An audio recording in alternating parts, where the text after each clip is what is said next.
మీరు చూస్తున్నది తమిళనాడులోని వీర రాఘవ స్వామి టెంపుల్.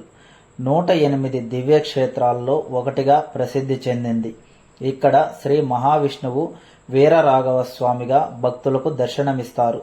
స్వామివారు ఆదిశేషునిపై భుజంగశయన భంగిమలో కొలువై ఉంటారు. పురాణాల ప్రకారం సాలిహోత్ర మహర్షి చేసిన ఘోర తపస్సుకు ప్రసన్నమైన శ్రీ మహావిష్ణువు ఇక్కడ ప్రత్యక్షమయ్యారు. ఈ క్షేత్రం రోగ నివారణ క్షేత్రంగా కూడా ప్రసిద్ధి చెందింది.